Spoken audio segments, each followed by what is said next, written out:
आप सभी को प्रणाम सर, सभी दर्शकों को प्रणाम। मैं अभिषेक काशी से आज ये जो एक आयोग की रिपोर्ट है जिस पर पूरे देश में खलबली मची हुई है, उसको मैं एक कहानी से शुरू करना चाहता हूं जो दर्शकों को मिलेगा भी। सोशल साइंटिस्ट होने के नाते हमारा ये धर्म बनता है कि ग्राउंड रिपोर्ट क्या है। ये कानून 13 तारीख को देश में आता है और 16 को मैं काशी में अपने मनोविज्ञान की क्लास में करीब 60 विद्यार्थियों को कॉग्निटिव साइकोलॉजी के एक लेक्चर के दौरान मैंने उनसे पूछा कि अब आपके यहाँ आपके ही निजी क्लास में कितनी असमानता बची हुई है, कितनी इनिक्विटी है। आप एक दूसरे से टिफिन शेयर करते हैं, नहीं करते, टेबल शेयर करते हैं, नहीं करते, तो कैसा लगता है अब एजुकेशन का माहौल। तो मेरे विद्यार्थियों ने मुझे जवाब दिया कि सर अब तो बहुत अच्छा है, गांवों में तो अब भी है लेकिन इंस्टीट्यूशंस में अब ऐसा नहीं है, अब हमें वो देखने को नहीं मिलता।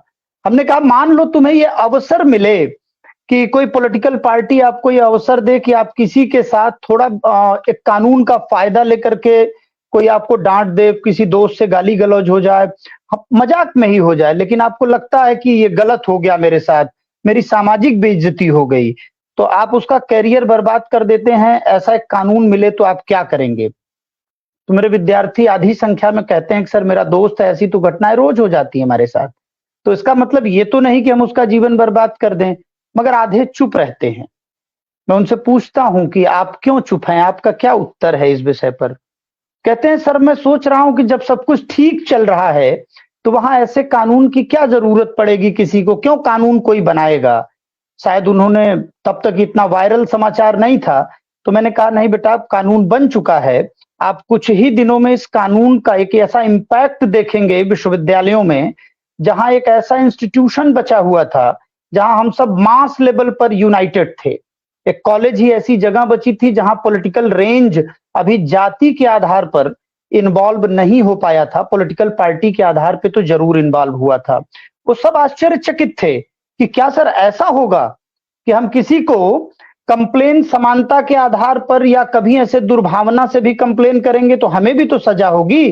तो हमने कहा नहीं, ऐसा कोई प्राविधान उस कानून में नहीं है कि अगर आप झूठी शिकायत करते हैं तो आपके खिलाफ कोई एक्शन होगा। वो सब आश्चर्यचकित थे कि इसे बनाता कौन है जिसमें कि नियंत्रण ही ना हो। हम अगर कोई दोष लगाते हैं और हमको गलत आरोप लगाने पर कोई सजा ना हो, कोई पेनल्टी ना हो।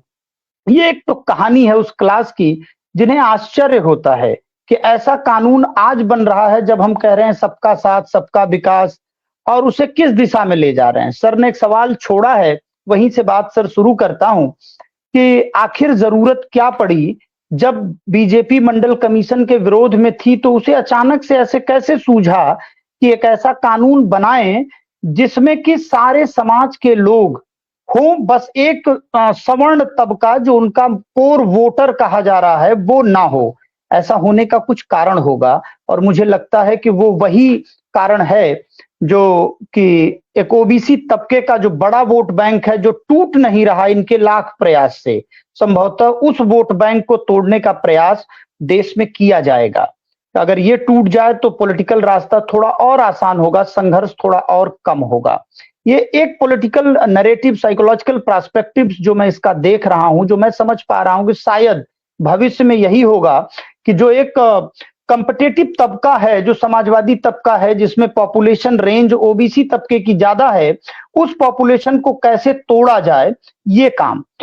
दूसरा, रही बात इस कानून में शिकायतकर्ता, ये कानून बहुत स्पष्ट है सर, स्वागत योग्य कानून है, इसका विरोध हर पैमाने पर तो नहीं होना चाहिए जिस पैमाने पर जिन बिंदुओं पर हो रहा है। इस कानून को अगर थॉरली देखें तो 4 पन्ने के इस कानून में एक एक चीजें बहुत थॉरली स्पष्ट की गई हैं सरकार की तरफ से। इसमें कौन दोषी होगा, कौन कंप्लेन कर सकता है, उसके आधार पर इन्होंने 1956 यूजीसी एक्ट के 12 खंड जेड के अंतर्गत धारा 26 की उप धारा 1 में खंड 6 के अंतर्गत इन्होंने पूरा स्पष्टीकरण प्रस्तुत करते हुए कहा है कि यदि किसी इंस्टीट्यूशन में, वो यूनिवर्सिटी हो सकती है, कॉलेज हो सकता है, कोई इंस्टीट्यूशन हो सकता है, इनके पदेन होंगे vice chancellor, principal and director, वहां धर्म के आधार पर, नस्ल के आधार पर, जाति के आधार पर, जन्मस्थान के आधार पर और दिव्यांगता के आधार पर, यदि इन 4-5 कैटेगरीज के आधार पर कोई विद्यार्थी किसी विद्यार्थी का शोषण करता है, सामाजिक अपमान करता है, तो उसको इस कैटेगरी में वो रखेंगे, वो दोषी होगा। जहां जिस बात का विरोध हो रहा है, वहां बस इतनी ही बात चालाकी से शायद इन्होंने रख दी है कि समाज को कैसे तोड़ा जाए। तो इन्होंने कहा कि कंप्लेन करने का अधिकार, इसी में उद्देश्य का अपने ऑब्जेक्टिव में लिख रहे हैं ये आर्टिकल के, कि उसमें एससी, एसटी और ओबीसी तबका होगा जो कंप्लेन कर सकता है। इसके अलावा कोई और तबका, कोई और विद्यार्थी नहीं है जो इक्विटी एक्ट का बेनिफिट ले सके या अपने अगेंस्ट हो रहे इन धार्मिक, नस्लीय या जातीय, जन्मस्थान या दिव्यांगता के आधार पर कोई दुर्भावना से व्यवहार होता है तो उस पर कोई कार्रवाई करे। पहली बात। दूसरी है कि समता समिति बनेगी। अब यहां दूसरा जो विषय उठ रहा है वो समता समिति में सदस्य कौन होंगे। तो जाहिर सी बात है कि जब एक्ट ही बना है इस तरह से जिसमें जनरल कैटेगरी जो विरोध कर रही है कि हमारे हितों का क्या, तो वहां पर उन्होंने स्पष्ट रूप से कहा समता समिति में SC, ST, OBC and the head of the institution, ये 4 लोगों की एक कमेटी होगी। उसमें सदस्य वो चाहे जितने रख सकते हैं, इसके लिए उन्होंने फ्री किया है इंस्टीट्यूशन को। लेकिन उसका पदेन जो रिपोर्ट सबमिट होगी वो हेड ऑफ इंस्टीट्यूशन को होगी। जो रिपोर्ट सबमिट करेगा वो एससी, एसटी, ओबीसी कैटेगरी के प्रोफेसर्स होंगे। तीसरी बात जो एस्टेब्लिश करनी है इस कानून में, समान अवसर केंद्र, यूनिवर्सिटी, कॉलेज एंड इंस्टीट्यूशन के अंदर एक समान अवसर केंद्र बनाना है, जहां पर इस वर्ग के विद्यार्थी अगर उनके साथ कोई इक्विटी एक्ट का पालन नहीं हो रहा है, समान अवसर प्रदान नहीं किए जा रहे, चाहे वो क्लासरूम एक्टिविटी हो, चाहे वो आउटगोइंग एक्टिविटी हो, जॉब प्लेसमेंट एक्टिविटी हो, इन सारे चीजों की वो शिकायत कर सकते हैं। दूसरा, इसमें जेंडर को आइडेंटिफाई किया गया है कि किस जेंडर के लोग, तो male, female and third gender के लोग इस इक्विटी कमेटी के सामने अपनी प्रॉब्लम्स को रख सकते हैं।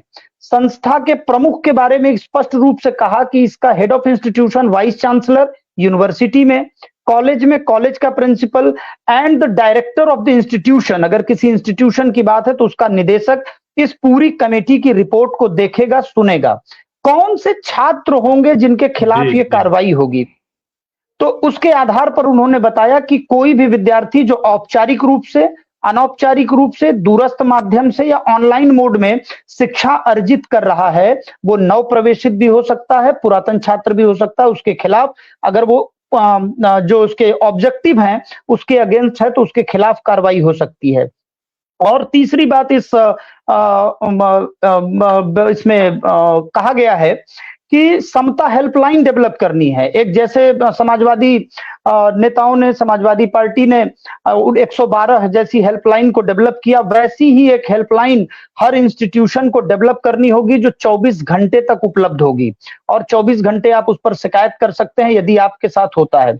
विरोध का जो मुख्य कारण है वो ये है कि आपकी आइडेंटिटी तक शो नहीं की जाएगी। इसमें जो विशेष प्रावधान रखा गया है, कोई छात्र यदि कंप्लेन करता है तो वो कंप्लेन करना वाला विद्यार्थी अगर कहे कि मेरी आइडेंटिटी को गोपनीय रखा जाए, तो ठीक वैसे ही जैसे देश में 112 का हेल्पलाइन नंबर आपकी आइडेंटिटी को गोपनीय रखता है, वैसे ही ये गोपनीय रखेंगे और आपके खिलाफ जो एक्शन लिया जाएगा उसमें आपको उस विद्यार्थी के आइडेंटिफिकेशन शो नहीं किया जाएगा। इन छोटे छोटे बिंदुओं पर पूरा समाज इस नाते से एकजुट है कि इसमें जो हमें अवसर, कमेटी का मेंबर होने का अवसर किसी जनरल कैटेगरी के प्रोफेसर को नहीं होगा, सिवाय vice chancellor, director and principal को छोड़ दें। एक बात। दूसरी कि आपके खिलाफ जो कंप्लेन ऑनलाइन मोड में दर्ज की जाएगी, जैसे हम और आप सब बात कर रहे हैं, हो सकता है किसी को बात नागवार गुजरे और वो कहे कि डॉक्टर अभिषेक ने मुझे अपने डिबेट के दौरान जातिगत टिप्पणी कर दी और उसकी आइडेंटिटी भी गोपनीय रहे और एक समिति के सामने मेरे अगेंस्ट प्रश्न प्रस्तुत किए जाएं और मेरे खिलाफ एक डायरेक्शन भी ले लिया जाए। हाँ, तीसरी इसमें एक महत्वपूर्ण चौथी बात जो है कि सजा पर पूरा देश कंफ्यूज है कि कोई कह रहा 3 बरस की सजा हो जाएगी, कोई कह रहा कुछ हो जाएगा। ऐसा नहीं है। उसमें वो committee with in 24 hour after the complain, उनको ये डायरेक्शन है कि आप उसको तत्काल प्रभाव से निस्तारित करेंगे और उसकी एक finding, fact and finding principal, vice chancellor and director के सामने प्रस्तुत करेंगे कि हाँ फला व्यक्ति दोषी है, उन्होंने ऐसा कार्य किया है, तो आपको उस हल्के की जो भी पुलिस होगी उसके ऊपर आपको हैंडओवर करेंगे वो। और फिर आप अगर उससे भी नाखुश हैं कि नहीं मैंने ऐसा नहीं किया, उसके लिए वो न्यायिक मित्र जैसी भी सुविधाएं रखेंगे, एक आउटस्टैंडिंग काउंसलर के लिए भी अपॉर्चुनिटीज के अवसर हैं। ये कुछ बेसिक जी सर जी, आपकी बात ये ठीक कहा, कुछ ये सब चीजें ये जो बिल आया है उसमें सरकार की मंशा क्या है, कैसे है, सब कुछ है। और जो सामने दिखाई पड़ रहा है ये विशुद्ध रूप से पॉलिटिकल बिल है, बेवकूफ बनाने का तरीका है। इससे कुछ होने होने वाला नहीं है। लेकिन हाँ, जैसा ये सरकार है हर जगह आपदा में अवसर तलाशती है, तो ऐसी आपदा उपस्थित कर दी है, ऐसा विभ्रम की उपस्थिति पैदा कर दी, द्वंद की उपस्थिति पैदा कर दी है कि सब लोग उसी में उलझे पड़े हैं। और अंततः वही हमारे यहाँ गए, हाथी आई करके मामला, इसमें से कुछ निकलने वाला नहीं है। लेकिन ये बात तो जायज है कि अगर अगर कुछ समुदाय, कुछ तबका इसके प्रति इतना सशंकित है तो उसके पीछे कुछ तो कारण होगा। और एक तो चीज बिल्कुल उसमें साफ है कि अगर झूठा आरोप लगता है तो वो झूठा केस जो किया उसके ऊपर कोई एक्शन का प्राविधान आखिर क्यों नहीं रखा जा रहा है।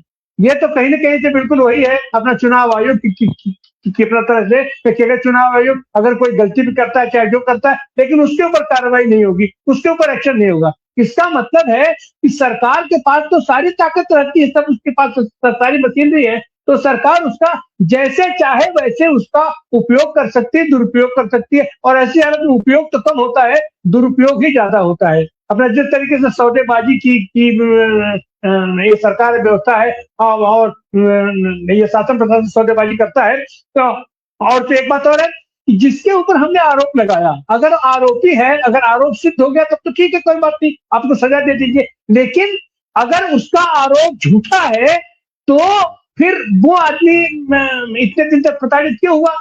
इसकी भी तो व्यवस्था होनी चाहिए। ये व्यवस्था नहीं है। ये सब कुछ व्यवस्थाएं हैं जो वहां पर शंका उत्पन्न करती हैं। और ये कहा जाएगा कि ये संस्था का हेड तो अपना सवर्ण ही होगा, वो क्या करेगा? तो सवर्ण और वो उसमें क्या करेगा? जो कमेटी बना करके दे देगी, भाई अपना सबको नौकरी करना होता है और सब लोग अपनी अपनी, तो इसमें निर्दोष को और जो आदमी सुविधा जिसके पास नहीं है अपना न्याय पाने के लिए, अगर उसके पास सुविधा संपन्न नहीं है तो वो इसमें पीड़ित होगा, प्रताड़ित होगा।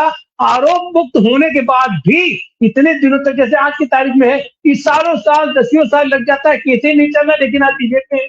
तो ऐसी हालत में इन्हीं संभावनाओं के चलते, इन्हीं जो दुर्भावनाओं के चलते जो चिंता है समाज में, वो उसकी चिंता है हमारे जो पूरा का पूरा बिल है। और उसमें खास करके जो चीजें हम उसको देखते हैं कि जो संस्था अपने आप में मृतप्राय हो चुकी है, मरणासन्न हो चुकी है, उसके माध्यम से इस तरह की चीजें, तो ये जो पॉलिटिकल लोग हैं, पॉलिटिकल इम्पैक्ट, और ये सरकार तो हर चीजों को राजनीति ही उसमें करती है और उसका हर दृष्टि से अपना वोट बैंक साधना और वोट डालना, इसी कारण ये पूरी चिंता है। और ये जो पूरे देश के पैमाने पर सवर्णों और खास करके ब्राह्मणों के खिलाफ जो मामला बना हुआ है, आंदोलन मामला गरमाया।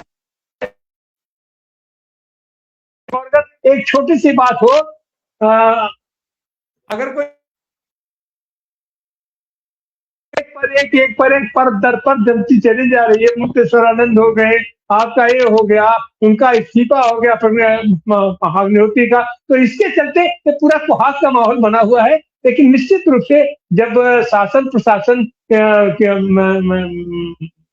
ईमानदारी के साथ अगर इसका पालन करेगा तो ये कुहासा भी छटेगा। और जी, अभी डॉक्टर अभिषेक बोल रहे थे, मैं पढ़ देता हूं कि what will be the composition. The composition, the head of the institution shall be the ex officio chairperson. 3 professors / senior faculty members of HEI as members. कहीं नहीं लिखा हुआ है कि they should be SC, ST and from unreserved or reserved categories. और उसके अलावे adequate वगैरह वगैरह और भी है क्राइटेरिया। तो इसका ये मतलब नहीं है कि वो, और अमूमन मैं जो बता रहा था, दिल्ली विश्वविद्यालय में जितने प्रिंसिपल्स हैं उसमें किसी एक कॉलेज में भी कोई ओबीसी प्रिंसिपल नहीं है और कोई SC ST का प्रिंसिपल नहीं है फिलहाल। तो ऐसी स्थिति में, या दिल्ली यूनिवर्सिटी के वाइस चांसलर जो आज तक हुए 1947 के बाद तक, उसमें कोई भी एक बैकवर्ड क्लासेस से या ऐसा नहीं था, जाट समुदाय से जरूर थे, लेकिन उस समय या आज भी उनको उस मायने में या मंडल कमीशन के मायने में हरियाणा के जाट जो है उसमें इंक्लूड नहीं होते हैं। और एक चीज और मैं बता दूं सर कि जो हम लोग देखे हैं पास्ट में, जो रोहित वेमुला के शहादत के बाद, उनकी आत्महत्या के बाद जो पार्लियामेंट में बात उठी थी और स्मृति ईरानी मंत्री थी और उस समय कमिटी बना था to look into the circumstances in which Rohit Vemula was forced to hang himself, या forced to commit suicide. लेकिन उसके बाद क्या हुआ, वो कमिटी क्या फाइंड की, वो उसने तुरंत कह दिया कि रोहित वेमुला तो एससी थे ही नहीं, और वहां किसी प्रकार से जो इंस्टीट्यूशन थे उनकी कोई जिम्मेदारी नहीं थी। और साथ ही साथ उन्होंने यह भी कहा, उसमें तमाम ऐसे क्लॉजेस लगाए जो उस फाइंडिंग में बताए कि लग रहा था कि बहुत शौक से रोहित वेमुला सुसाइड किए, जिसमें वहां के वातावरण का कोई भी ऐसी बात नहीं थी। लेकिन ठीक कुछ दिनों बाद, और उस समय संजोग से मैं हैदराबाद में था, वहां के जो आलोक पांडे जो हेड ऑफ डिपार्टमेंट थे, जिनके उस व्यवहार के कारण माना जाता है कि रोहित वेमुला ने सुसाइड किया था, उन्हीं के अंतर्गत दो दलित कर्मचारी जो थे उन्होंने सुसाइड किया। और सुसाइड में उन्होंने बताया कि किस प्रकार से उनकी जातीय प्रताड़ना हुई थी, और उस प्रताड़ना के कारण उन्होंने वो एक दुखी मन से, या they were forced to commit suicide. और आज भी दिल्ली विश्वविद्यालय में देख लीजिए, अनेक वर्षों के बाद बहुत मुश्किल से संसद के हस्तक्षेप से मेरा प्रमोशन हो पाया, लेकिन हमारे दलित साथी हैं डॉक्टर रतन लाल, उनका आज तक नहीं हुआ है। वहां जो प्रिंसिपल है वो नहीं चाहती है करने। आपको क्या कर लीजिएगा, शेड्यूल कास्ट कमीशन बना हुआ है इस देश में, उसका कोई कोई कॉग्निजेंस नहीं लेता है, क्योंकि तमाम संस्थाएं जो है उसको आरएसएस ने ध्वस्त कर दिया है। एनसीबीसी में अभी जो national commission for backward classes के जो चेयरमैन है, उनका कार्यकाल अब समाप्त होने वाला है, 3 साल हो गया। पूरी की पूरी एनसीबीसी 3 साल में गठित ही नहीं हुई, मेंबर्स नॉमिनेट ही नहीं हुए।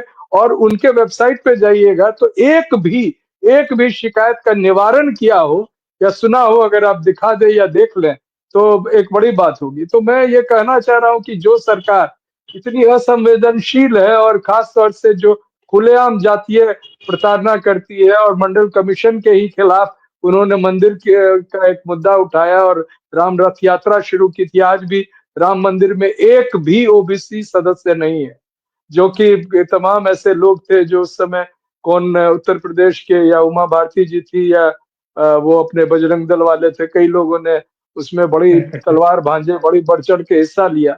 आज वो कहीं नहीं है। तो ये परिस्थिति है इस देश के सामने। मेरी समझ है कि पूर्ण रूप से यह इसलिए किया जा रहा है कि आगे जो जनगणना होनी है उसमें जाति को नहीं गिनना है, उसके लिए अलग अलग तरीके से आरएसएस माहौल बना रही है, और ये कोशिश करेंगे ये बताने का कि सवर्ण ही हमारे खिलाफ है, और इसलिए आप हमारे साथ हो जाइए ओबीसी समुदाय। अब ओबीसी को अगर यह भी समझ में नहीं आएगा तो या तो वो कांवड़ यात्रा करे या मंदिर में घंटे बजाए। जी सर। जी सर, बहुत बहुत धन्यवाद। तो जाहिर सी बात है कि अगर उपहास है तो जो हमारे इतिहास के अनुभव बताते हैं कि एक समुदाय दूसरे समुदाय का इतना शोषण किया है कि उसके चलते दोनों के दोनों भयभीत हैं, भयग्रस्त हैं। उसको लगता है कि अगर इनको मौका मिलेगा तो ये हमारे ऊपर अत्याचार करेंगे, और जो अब तक शोषित रहा है उसको रहा है कि ये तो हमारे ऊपर अत्याचार करते रहे हैं। और इस बीच में जो बंदर बांट की स्थिति बनती है भारतीय जनता पार्टी से, हालांकि ये बिल तो उसके द्वारा नहीं लाया गया है, इसमें गंभीर मंथन के साथ लाया गया है, और उसमें ऐसी कोई मंशा भी नहीं दिखाई पड़नी चाहिए। लेकिन कुछ तो चीजें हैं, कुछ तो अंदर सुलग रहा है उस राग के अंदर, जिसको लेकर के इतना ज्यादा व्यग्रता है, इतना ज्यादा आक्रोश व्याप्त है। अब देखते हैं आगे इस पर क्या स्थिति बनेगी। आप सारे साथी आए और इस पर ये विस्तार से इस मुद्दे को रखे, जो कि आज की तारीख में सबसे ज्वलंत मुद्दा है, और सबसे छद मुद्दा है, सबसे विवादास्पद मुद्दा है, और इसका कहीं से कोई सही माने में इसका विश्लेषण नहीं हो पा रहा है कि आखिर ये क्यों लोग आतंकित है, क्यों लोग भयभीत है। आप सारे साथी आए, सूरज मंडल जी, अक्षय कुमार मिश्रा जी, डॉक्टर सुनीलम, और ये प्रोफेसर माथुर साहब नहीं जुड़ पाए, हमें उसका दुख है। आप सारे साथियों का बहुत बहुत धन्यवाद, बहुत बहुत आभार। कल हम फिर एक नए विषय के साथ आप लोग सामने उपस्थित होंगे। Thank you.